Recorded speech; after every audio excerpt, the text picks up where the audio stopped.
देखिए मानक जी, जिस तरह से कंगना रनौत को देशद्रोही कहा, तो श्रीमान राहुल गांधी अमेरिका जाके भारत के विरुद्ध बात करते हैं, मैं देशद्रोही कह दूं तो भी चिढ़ जाएंगी ये। राहुल गांधी ने 10 बार भारत के विरुद्ध बातें की हैं, इस आधार पर देशद्रोही कहा जा सकता है क्या कि मायनो पुत्र देशद्रोही है? ये हमेशा भारत के विरुद्ध बात करता है, ये भारतीयता के विरुद्ध बात करता है। कंगना रनौत ने जो बात कही नेताजी सुभाष चंद्र बोस ने, क्या यह सत्य नहीं है कि स्वतंत्रता के पहले ही उन्होंने सरकार बनाई थी? यह सत्य नहीं है क्या? और पंडित जवाहरलाल नेहरू ने पहली बार जब प्रधानमंत्री के रूप में शपथ ली थी तो ब्रिटिश झंडे के तहत उन्होंने शपथ ली थी, यूनियन जैक के तहत ली थी, और ब्रिटेन की महारानी के नाम पर शपथ ली थी। यह सत्य नहीं है क्या?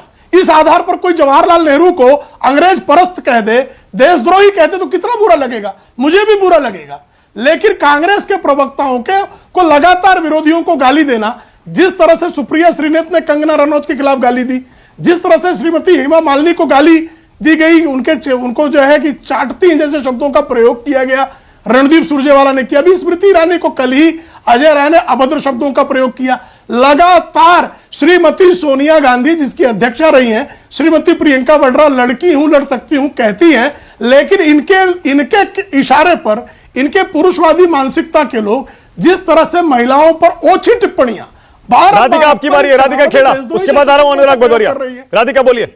बहुत अच्छा हुआ प्रेम शुक्ला जी ने बाहर जाके देश के बारे में बात करने की बात करी, फिर तो तुरंत इनको स्वयं जाके इलेक्शन कमीशन में बोलना चाहिए कि मोदी जी के खिलाफ देशद्रोह का मुकदमा दर्ज करें, क्योंकि मोदी जी जाते हैं अमेरिका और बोलते हैं कि भारत तो सांप सपेरों का देश है। मोदी जी जाके कहते हैं कि भारतीयों को भारतीय कहलाए जाने पे अपमानित फील होता था और शर्म आती थी। इससे ज्यादा शर्मिंदगी की क्या बात हो सकती है कि अपने देश को सांप सपेरों का देश बोले, वो देश जो हर तरीके से सबसे आगे है, और उस देश में जाके बोले जिसने आज तक अपने देश को एक महिला प्रेसिडेंट नहीं दी, और हमारे देश में अच्छा राधिका, ओके राधिका मैं 2024 में आपको ला रहा हूं। मुझे बताइए, विक्रमादित्य मंडी में कंगना रनौत को हरा देंगे?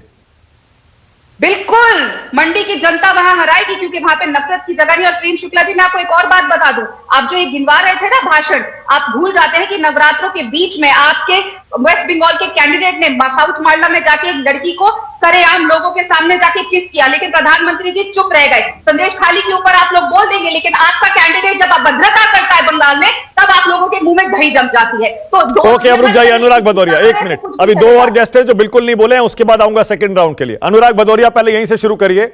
इंडिया गठबंधन के घटक दल अलग अलग मैनिफेस्टो क्यों दे रहे हैं?